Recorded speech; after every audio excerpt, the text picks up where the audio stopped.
Ça, c'est ma clé. La vôtre, elle est à l'intérieur de vous. Bonsoir à tous et merci d'être ici. Comme d'habitude, je suis content de vous retrouver dans ce direct. Alors quand je dis que la vôtre est en vous, c'est-à-dire que moi j'ai ma propre clé, on a tous la nôtre finalement à l'intérieur de nous-mêmes. C'est ce qu'on dit souvent d'ailleurs, hein, la clé est en toi. C'est dit d'ailleurs un peu partout, c'est pas moi qui le dis uniquement. C'est aussi bien dans les livres sacrés qu'on trouve ça, mais c'est aussi dans toutes sortes de contextes. On nous dit à chaque fois, la solution est en toi, la clé est en toi.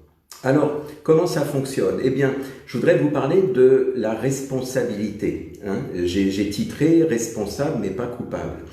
Pourquoi ça? Bien parce que, en fait, il y a une nuance importante.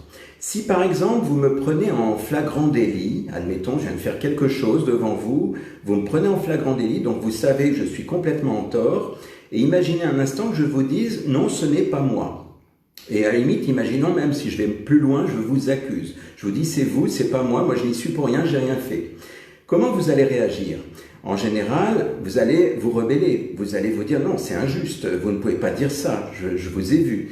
Voilà, donc en fait, tout ça pour vous dire qu'on a une réaction forcément. Si on est sûr de nous, on voit la personne qui a fait quelque chose et cette personne ne prend pas ses responsabilités, en général, on n'aime pas. On n'aime pas, on trouve non seulement que c'est pas juste, mais en plus, on a envie que la personne prenne ses responsabilités, qu'elle soit, entre guillemets, en mode adulte. Et en fait, pour vous dire, si je fuis mes responsabilités, je perds mon pouvoir. D'où l'histoire de la clé dont je vous parlais tout à l'heure. C'est-à-dire que quand je dis que la clé est en moi, ça veut dire que si j'assume, si je prends mes responsabilités, quand je suis par exemple en tort, quand j'ai fait quelque chose qui n'allait pas et que je reconnais mes erreurs et que j'assume pleinement, alors là, je garde ce pouvoir à l'intérieur de moi, je garde la clé en quelque sorte. C'est ça qui est paradoxal, c'est que très souvent on se dit bah non, j'ai pas envie qu'on m'accuse, donc je vais dire que c'est pas moi, c'est pas de ma faute, je suis pas coupable. Seulement ça fait tout l'inverse. Si vous dites à quelqu'un je ne suis pas coupable, alors qu'en plus il vous a vu, il vous a pris en flagrant délit, eh bien quelque part vous perdez votre crédibilité parce que vous n'assumez pas. Et c'est ce qui se passe, c'est la majeure partie des conflits, c'est ça en fait, hein, que ce soit dans un couple, que ce soit avec votre voisin, que ce soit avec vos enfants. Imaginez l'enfant qui revient et qui dit non mais c'est pas moi. Alors vous l'avez vu faire, il revient, je sais pas moi, de la pièce d'à côté, il a fait une bêtise, vous l'avez pris en flagrant délit et vous lui dites me dis pas ça, je t'ai vu. Et l'enfant qui va essayer de contourner en vous mentant et sous votre nez il a fait ça et il vous dit ce n'est pas moi. Il n'y a rien de plus énervant, si vous voulez, quand on voit que la personne ne peut pas prendre ses responsabilités parce que quelque part, elle n'a pas envie de se faire gronder, si c'est l'exemple de l'enfant. Alors en fait, l'idée c'est que, vous savez, quand on était à l'école, on a tous connu ça, vous savez, l'élève qui accuse son voisin de table en disant non c'est pas moi, c'est lui qui a commencé, il m'a jeté la gomme ou je ne sais quoi. Alors des fois, effectivement, des fois c'était réel, c'était vrai, mais très souvent c'est une façon de se défiler pour se dire comme ça moi on va pas me punir en fait, c'est pas de ma faute. Et en fait c'est la même chose quand on devient adulte, avec le patron, avec le voisin, avec le gouvernement, avec la vie même directement. Voilà, c'est de la faute de pas de chance, c'est de la faute de la vie, c'est de la faute du voisin. Et en fait, ce que je veux dire par là, c'est que prendre ses responsabilités, c'est dans le sens où, quand je disais tout à l'heure, j'ai titré responsable mais pas coupable, c'est que l'idée c'est qu'il y a un gros amalgame, il y a beaucoup de gens qui se disent oui mais si je dis que c'est moi, eh bien on va considérer que c'est moi le coupable. En réalité il n'y a aucun coupable. Ni votre voisin, ni la vie, ni le temps qu'il fait dehors, ou que sais-je encore. Il n'y a pas de coupable. Il y a simplement une responsabilité à prendre pour assumer, pour dire oui, je reconnais mes erreurs, c'est moi, mais je ne suis pas, on va dire, on ne peut pas m'accuser de coupable.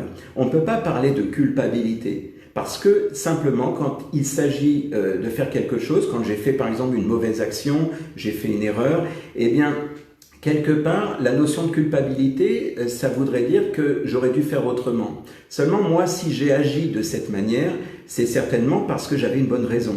Donc soit par erreur, soit par ignorance, c'est parce que simplement on est des êtres humains et en tant qu'être humain, eh bien on n'est pas des êtres parfaits, on a le droit à l'erreur. Moi je reçois souvent des gens, surtout pour les enfants, les adolescents, qui s'inquiètent quand ils se rendent compte qu'à l'école, eh bien les notes c'est moyen.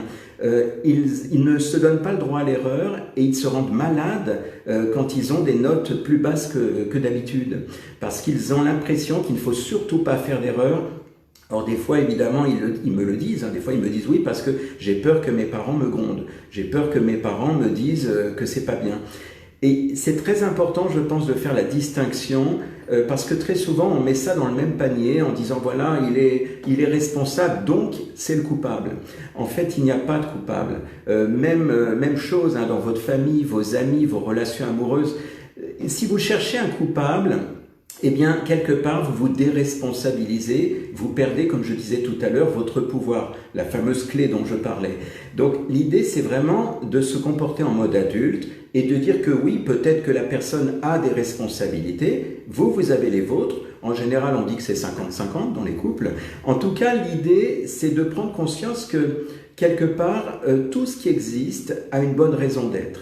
Imaginez si vous vous disputez avec votre conjoint, si votre patron, je ne sais pas moi, vous parle mal alors que vous n'avez rien fait. Vous allez vous dire, mais oui, mais c'est injuste, moi j'ai rien fait de mal.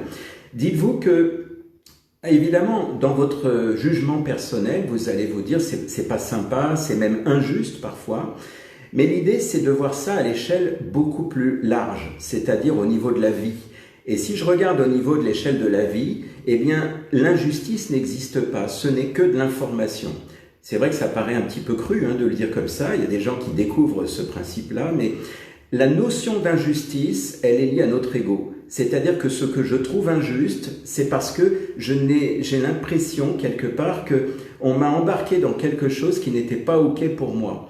Seulement, très souvent, c'est après coup qu'on se rend compte que j'ai appris quelque chose avec cette injustice entre guillemets. C'est-à-dire que l'idée au niveau de la vie, c'est d'apprendre quelque chose, c'est d'évoluer, c'est que la vie me donne une leçon. Alors oui, c'est vrai qu'à l'échelle de l'humain, il y a des choses qui semblent injustes dans la vie. On voit tout ce qui se passe dans le monde et on se dit non, mais ça c'est pas, on peut pas dire que c'est parfait, on peut pas dire que c'est génial.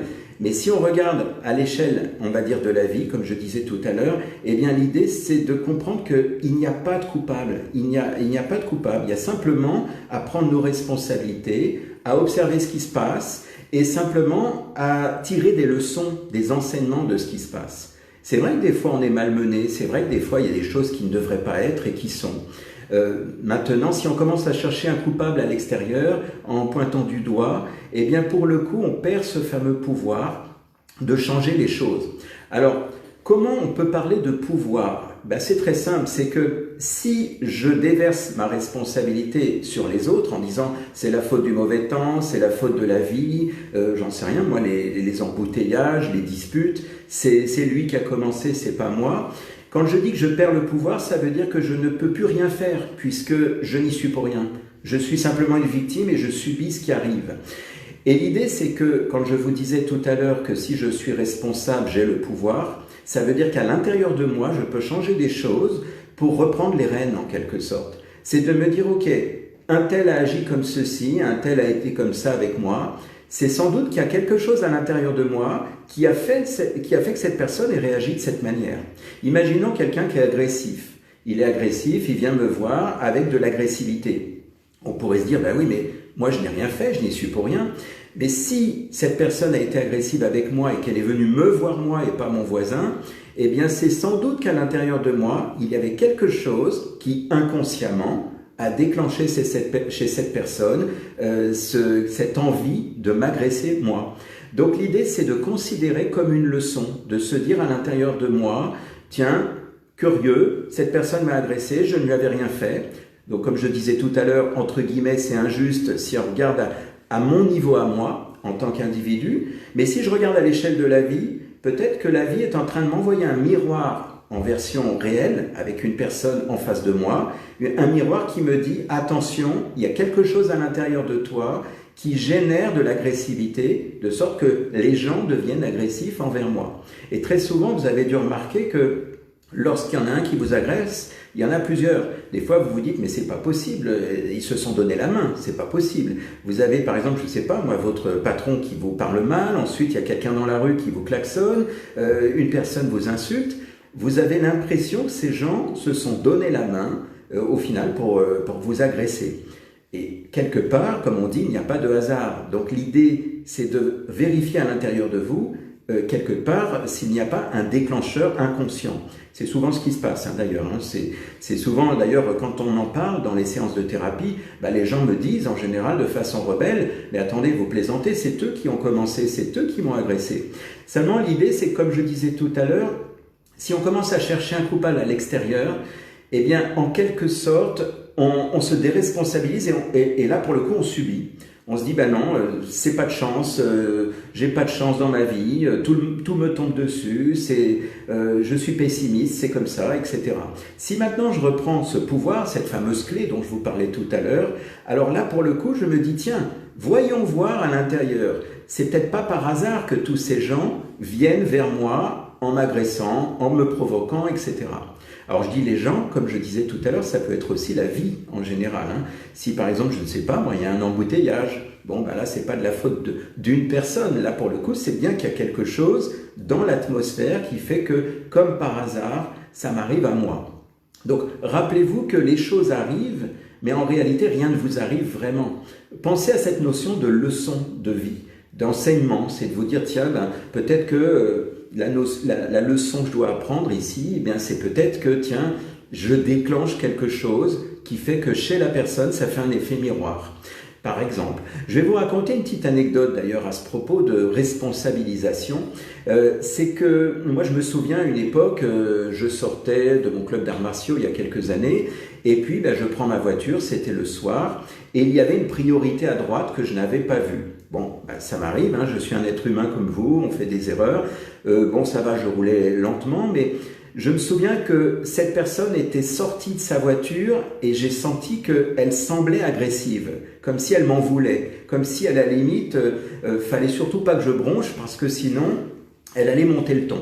Elle est descendue de la voiture et moi, ce que j'ai fait, j'ai pris mes responsabilités. Alors, j'ai pris mes responsabilités, ça ne veut pas dire que je me suis confondu en excuses en disant « c'est pas moi, c'est pas de ma faute ». Parce que là, ça serait une victimisation. J'ai juste dit, et j'ai fait ce geste, j'ai dit « c'est moi, c'est de ma faute ». Et la personne, à un moment donné, elle s'est calmée directement. Alors qu'elle sortait, je sentais qu'elle sortait en furie. En fait, je me disais « ça y est, c'est pour moi ». Seulement, j'ai reconnu mon tort, parce que quelque part, j'avais, au niveau de la priorité, c'était elle, cette personne qui avait priorité, et pas moi. Et donc, spontanément, parce qu'il y a eu un petit accrochage, j'ai dit « c'est de ma faute, je ne vous ai pas vu, c'est de ma faute ». Et le fait de dire « c'est de ma faute », ça veut dire « j'assume pleinement que je suis le responsable ». Qu'est-ce que vous voulez que la personne vous dise? Si vous dites « c'est de ma faute, c'est moi le responsable », même si la personne avait l'intention de vous râler dessus, eh bien à un moment donné, elle va dire « bon », et d'ailleurs c'est ce qui s'est passé, cette personne m'a dit « non mais ça va, il y a pas de mal, c'est que de la tôle ». Et du coup on a fait un constat. Mais voyez, c'est pour vous dire que si, en revanche, j'avais dit « mais attendez, vous vous rendez compte, vous rouliez trop vite, etc. » C'est une façon de dire, comme je disais au début, c'est une façon de dire « c'est pas moi, c'est vous. Je vous accuse, je cherche un coupable à l'extérieur. » Et comme je vous disais tout à l'heure, il n'y a pas de coupable. Il n'y a que simplement... Ce soir-là, eh bien, je ne l'avais pas vu cette personne. Ce soir-là, effectivement, je ne sais pas où j'étais, sans doute ailleurs dans mon esprit. Et du coup, la personne, eh bien, effectivement, il y a eu cet accrochage parce que il y a eu on pourrait dire ce refus de priorité, mais malgré moi. Et en fait, quand j'ai dit que j'assumais, quand j'ai dit c'est moi, c'est de ma faute. Alors quand j'ai dit c'est de ma faute, je ne me sens pas non plus, j'ai pas dit je suis coupable, mais j'ai dit c'est ma faute, ça veut dire je suis responsable. Et ça, eh bien finalement, c'est souvent ce qui vous sauve. Que si vous commencez à pointer du doigt en cherchant une excuse pour vous défiler et pour vous dire vous rouliez trop vite, vous avez fait ci, vous n'auriez pas dû, etc. La personne, ça la met hors d'elle. C'est-à-dire que quelque part, le but, c'est d'être en mode adulte, c'est de dire oui, j'assume pleinement, je reconnais quelque part que c'est moi. Voilà. Et ça a été aussi une leçon pour moi, puisque depuis, j'ai fait attention à ces notions de priorité, parce que ce jour-là, ben, ça m'a servi de leçon.